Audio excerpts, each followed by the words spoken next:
when intimidated or aroused emotionally. Why is that?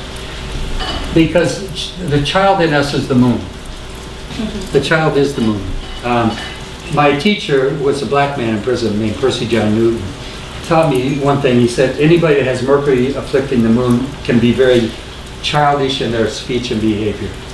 And I never quite understood, but I've seen it over the years. Why? Because the moon is the child. It's emotional. It's like, they're gambling and they win a hand and they make all these childish, crazy sounds and, just unbelievable behavior. It's so childish. And that is the moon Mercury often. The moon Mars does it under fear. Can act out in an emotional way. Can be overreactive. Can be angry. Can be, in other words, fear brings forth anger in a way that's emotionally almost out of control. The emotions take over. So, okay. So you're thinking about your chart. So, what did you tell me your moon is? Well, I was thinking, I have my moon conjunct Mars. They're squaring my sun. So it changes things. Yeah, it does. Yeah, moon square sun is a lot of vital force and energy because the sun is the will. And so what I find with Mars square sun is people's wills gets challenged, then they get up against the wall. I wouldn't want to go against your will. If I want to get on the bad side of you, is try to tell you you're going to do something when you say I'm not. You're going to stay strong in your beliefs, and your will is going to become angry also if I try to thwart your will. Yeah. So you would have a hard time in a relationship where someone else tries to lord it over you. You can't handle that at all. That's Mars square sun. It won't do it. I don't like it either. I'm just saying I got Mars square sun. No. Don't tell me what I'm going to do or not going to do. You can ask me and be nice about it. I might. Yeah, exactly. You have to be nice. You got it. Yeah. So anxiety, tension, need for food or sex. Why? Okay, because this moon to Mars, especially when you're angry, you're upset, you tend to go to food for support, or sex, or to relieve anxiety and tension. All that's good relievers, of course, but suppressing anger, but when released, it's some strong emotional outbursts. That's another thing with the moon Mars. Moon suppresses things. It's subconscious mind. Keeps things bottled up inside. Remember, the Cancer of the moon is the crab. Everything's held inside. It's a little shell. And it doesn't want people to penetrate that shell. The only way you get by it, if you're family, you usually get beyond that shell, okay? Because they're private. They like to keep their stuff to themselves. Unless it's a family member, they'll open up to. But when it does release, it's usually with a lot of emotion and passion. All of a sudden, wow, I didn't know you had these thoughts. I didn't know you were that upset about this. Why didn't you tell me? Well, I've been listening to you for doing this for all this time. I've had enough of it. Finally it's over. You've had it. And then it explodes. That's the emotional Mars. Okay. I have a little example of that where I come sometimes I'm very shy with like in-laws for years, but then when it comes time to say goodbye, I feel this like ridiculously big hug. I'm like, oh gosh, where did this come from? So maybe it's that I'm like, I don't want to open up, but I really I'm accepting them like I am my family. Well, you have a if I recall it, you have the Grand Cross with Venus, okay? Mm-hmm. And Venus is that ability to receive or give affection, okay? And that the challenge with Venus Cross is that and I have a Jupiter Grand Cross with my Jupiter, Neptune, and the Moon as well, but it can be difficulty receiving affection and not understanding it very well. Okay. Anyway, let's not go into personal charts right now. But so the Moon and Saturn afflictions: deep emotional depression, melancholy and moody, holds on to childhood hurts and thinking of the past, often constant accusing of the mother. Why would it be the mother? Because of the moon. Good for you. Sometimes people say that even with trines or, sex stuff, even with the harmonious aspects, these things can be true. Yeah. Would you agree? I generally, what I do in a chart is, I find people generally miss a lot of aspects. Mm-hmm. They don't pay attention to the semi-squares, for example. Mm-hmm. They don't see the inharmonious aspects that are causing conflicts.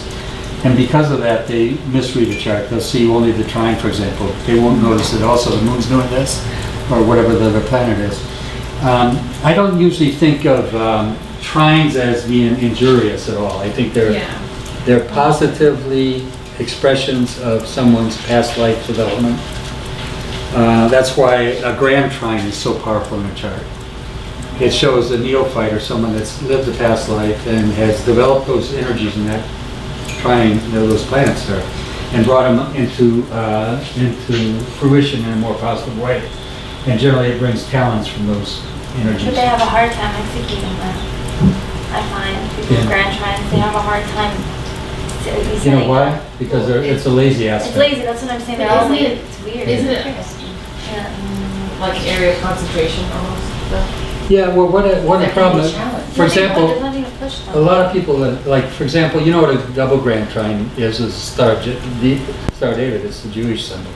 You know that? Yeah. It's two interlacing 5 grand trines. And one's in earth and one's in water. One grand trine's in earth. That's why they master the earthly things, the worldly things very well. Okay, Judaism, they're very good in the earth. And then the water is the family, the emotional, the link to their past and their ethnicity and how they keep, intermarrying, for example. That's all water, emotional, family stuff. So you lock those two together, you have the only thing with a Star of David, if you draw one on your page, draw a Star of David on your page, Yeah, 2 just- grand trines. Yeah. Did you do it? Good. Yeah. Now tell me what else is in that Star of David besides the 2 grand trines. Can you see Oh, it? an octagon, or what Huh? do you call it? What's a sextagon? 1, 2, 3, 4, 5, That's- 6. Sextagon. 6 is, have you ever seen Saturn in the heavens today? Have you ever seen the picture of Saturn's North Pole? Yeah, it's a hex. Perfect hexagon. Strange, isn't it? You ever see, Saturn rules cold, doesn't it? Does it rule cold? Have you ever looked at a snowflake? Oh, yeah. When water gets frozen, what form does it take? Stuff. Perfect hexagons. Okay? Coincidence, right? Is that the bee? What's that vibratory energy that's coming in and affecting? That's gravity and other things, okay? And Saturn rules gravity. The word grave, gravity. What do we put on a tombstone? What do we put over a grave? A rock. Rest in peace. What rules rocks, crystals, and minerals in astrology? Saturn, Father Time, okay? Wow, so many things.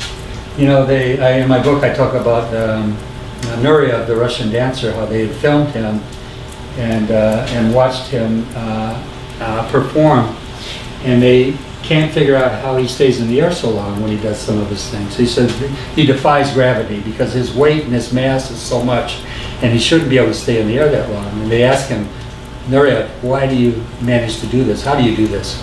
And he answered them with a great answer. He says, I dance with love. I dance with love. Because love lifts, remember the song? Love lifts me up. It's an old Christian song, love lifts me up. Because love lifts us up. Love elevates us. Love allows us to defy gravity.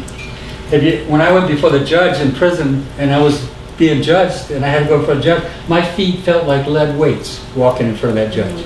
Fear does that, makes you feel heavy, weighed down. Shame too. Shame makes all your limbs feel heavy. Swoop down, your shoulders, everything. You got it.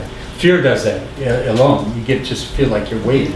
It's like the bad dream you're having where you're running, you can't get anywhere, you're going so slowly, you're trying to run, and then something's holding you back. That's Saturn energy there.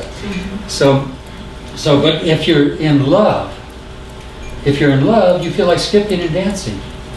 It's hard to keep your feet on the floor. Couch jumping. Huh? Couch jumping like Tom Cruise. Exactly. Yeah, I like that. That's good. Good example. That's what love does. Love lifts you up. Love allows you to levitate. Okay. Why do you think Christ walked on water? He could have took a boat. He didn't have to walk on water. Why do throughout history saints have been seen to levitate? Why are they levitating? Because they reach the altered state vibration. You got it. They're different. They're walking in love. Yeah. They've reached that peak of power of love expressing itself. Love defies gravity. Yes. Okay. Gravity is of Saturn. Okay. It's a grave situation we have here. That's Saturn talking. It's a grave situation. It holds me down. I'm oppressed, depressed. Look at those words. They're all Saturn words. Pressed down, heavy. Okay, I'm depressed. Wow. Walking in darkness. That's all Saturn stuff. As opposed to Zeus, who walks in light. Okay? Okay. Moon afflicting Saturn can give problems with parents in life and a generally unhappy childhood. If other aspects support this, Saturn in the 4th house can also make an unhappy childhood. I have Saturn in my 4th house. And so the other thing is that Saturn afflicting Pluto is, one thing you have to recognize is Saturn is skeletons in the closet. What does Saturn rule? Skeletal frame, right? It's your skeletons in the closet. It's things you don't want others to know about. That you're judgmental about yourself. That things you've done that you wouldn't want to tell anybody. Oh, I've seen that in someone's chart. I didn't know how to interpret it. It was in the 7th house. I thought it was really weird. Yeah. So they're like not trustworthy, I was told. Exactly. Right? Because they just have a lot of skeletons in them. I wonder what she did. Yeah, well, that's Saturn affecting it, Pluto particularly, it shows that there's skeletons in the closet revolving around probably things of sex. Saturn, Pluto, okay, things that we don't want to talk about, okay, things that we're ashamed of or things that we want to hide. Because remember, Saturn's always self-judging. It's always self-accusing. So wherever the weaknesses of the judgment are in your chart, it's usually found in Saturn. Okay. Oh, All right. So, okay. Moon afflicting Saturn can give problems with parents. We did all this. Saturn in a house can make them happy. Okay. What Mars, order, Saturn. what order do you use? We didn't ask. Oh, that's good. Now I'm very flexible with orb, by the way. There's a scripture that says, "The Spirit giveth life, the letter telleth." And the letter is the law, the rules, you know. And maybe because I'm so a Zeus personality, I'm Zeus and Sagittarius rising, you know, Venus, you know, everything's Sag for me. But I don't believe in strict rules. I'm not one to set limits on things like Saturn would, okay? So therefore, I teach my students to be a little flexible. Don't be over stringent about it. You know, if you look at the major planets, you've got an 8-degree orb generally. So let's say Jupiter to Mars, those are 2 major planets. 8 degrees is good. The moon is, we say 12 degrees. Okay, sun 15, that's a wide orb. So if you had the sun and the moon, that's 12 and 15, how much is that? 27, what's that? I didn't hear the number. Yeah. 12 and 17. Oh, Yeah, if you have a something moon like that. aspect to the sun, 12, when you say the moon is 12 degrees, when you say the sun is 15. You add the 2 up and divide them in half, and what do you end up with? 27 divided by 2 is 10, 13. 13 and a half. 13 and a half. Now, if you want to get real legal about it, you could say that's the exact orb it should be. Shouldn't be any more than that, or it's going to be out of order. I don't believe that. Okay, I say let's look at the rest of the chart. And I'll tell you another rule that you need to know. If one planet is afflicting another planet or a square, let's say square, 90 degrees, and the third planet is sitting up here in the chart, and it's out of orb to one of those planets. It's making orb to each other, a square. But one of them's up here and it's out of orb. But it's touching one of those other aspects. You get where I'm coming from? Then they all become one. They all take on the same energy. In other words, it pulls them in and makes them all one. In a trine or a Yeah, well, we square can. thing? Only a trine and a Yeah, square? I think that I always set this up. I never use it, but let me try to make an example of that. Okay.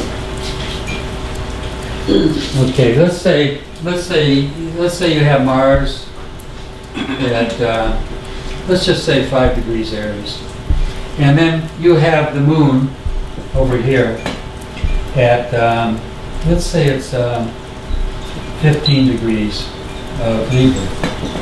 They're opposed. They're not. They're opposed. Oh, they're not opposed. Are they opposed? Well, you got a 15-degree orb and 8.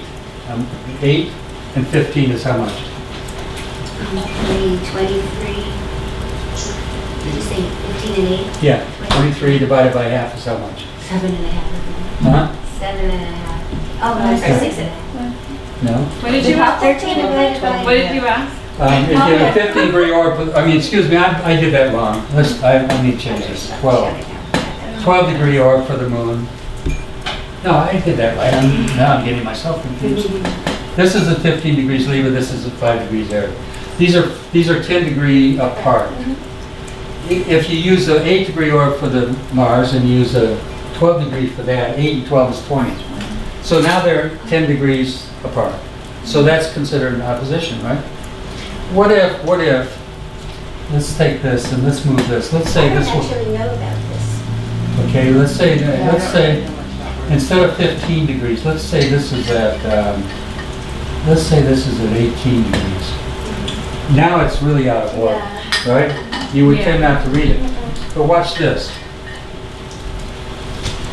Let's just assume you got Jupiter down here. And let's say it's at 10 degrees of Cancer. Now what's going on? It's squaring Mars. It's squaring Mars, but what happened to the moon? Yeah, but you would involve it with that. The moon is making an aspect to it, right? Yeah. Isn't it? 8 degrees. Yeah. Okay. In this case, you would see them all as connected as a T-cross, even though Mars is supposedly out of orb from the moon.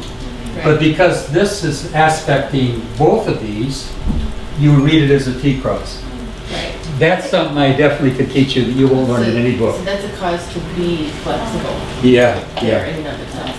But would it really be 5 on one side and 18 on another and make a 90-degree angle to the 10 on the, it could do that? You're going to see it, read it as a T-cross. The reason is this one planet makes them all come into orb. Even though this is going to be out of orb normally, because of this is aspecting this and this is aspecting I this. have it in my chart where I wouldn't normally include it to close it into a T-square, but now what you're saying. Now you can see it. I should. Yeah. So I'm sorry. I'm teasing you. I know, I'm sorry too. You find out things we don't want to find out. But let me tell you one more thing about, I gave you all, if I didn't, I left on a page here called the Paradox of Squares. I want you to read it. You know, have you heard of the Irish blessing? What's the Irish blessing? They all The road wind at always. your back. What is it? The wind at your back, everything's going your way. Road always rise up to meet you. Yeah. What is that? All that, right? Yeah. That's supposed to be an Irish blessing. Okay, I've got Irish blood. To me, that's a curse. And may you also, I see, but may you also like be buried something before, a few hours before your friends know you're missing or something. There's more than I didn't know. Yeah, and I like that. Well, here's the whole point I'm getting at. That to me, that's a curse because it makes weaklings. You know, we were talking about grand trines earlier. They do, yeah. My frontal, oh my god. That's the one with the conjunction on the ascendant with the Mars and the Pluto and Yeah. Mercury. But it forms like 3 grand trines that she Yeah. has. And So lazy. she's just always miserable. Yeah, and she's Oh, very- oh, yeah. I don't understand. I'm like, go do something. I can't. Just lazy. They're She's lazy. just lazy. They're lazy. They're not motivated. There's no motivation. Exactly. She's And what lost is- her misery. Yeah. What motivates us? Nothing. What motivates us? To be uncomfortable. Yeah. It really, what makes you want to get up out of your chair? It's been there too long. I got to get up. I got to move. Yeah. That motivation, something moving us. The squares motivate us. They Yeah. drive us. That's why the moon square, moon sun, moon Mars conjunction. Yeah. What a blessing! You know, it gives a powerful woman. Just take it in its words. Mars power and woman. You're a powerful woman. You're a strong woman. You know, you have all those qualities. You know what I mean? And maybe too strong for a lot of guys. Truthfully, quite truthfully. And no, I mean I it. know it's true. You know. So, but that, because you're not one somebody can push around. You're never going to be that one. That's Mars conjunct the moon. So we need to, we don't look at it all negative, it's all positive. And once we begin to transform it, translate it with our energies, and we raise our voice in praise and thanksgiving, you know, there's so much. Remember I told you, God's in the temple, He's in each of you. When you start praising other people, your life's going to change. You know, do you remember the book, How to Win Friends and Influence People? Dale Carnegie. Dale Carnegie, it's a masterpiece. You know what it all does? It doesn't even get into scripture. It just teaches you to praise and give thanks. It teaches you that, although it doesn't get into the words and scriptures and all that. It's basically a message on how to win friends and influence people. And that's praise and give thanks. It says remember their names. That's what I remember. Yeah, that's names a challenge for me sometimes. But here's the thing. What I'm saying is like, you know, I told you a story about when I went before the pro board. You know? Ron, we'll see you in 2 years. And I praised and thanked them. And they changed their mind. How powerful is it? How powerful is the praise? And I'm praising not their decision, I'm praising the God within each of them. Saying that you know, it's like in some cultures, you know, when you walk by a stranger, you always bow to, not to that person. I'm not trying to start a conversation with you, I'm bowing to the God within you. I'm recognizing God within you. It's a beautiful cultural thing, isn't it? I bow to the God within you. That doesn't mean stopping, I want a cup of coffee with you, I just want to say that. A woman today can't do that, she'll get in trouble. But anyway, so you start bowing to everybody. Okay? Yeah, okay. Namaste is very popular. Yeah. So let's keep moving here. So, okay. What did I do this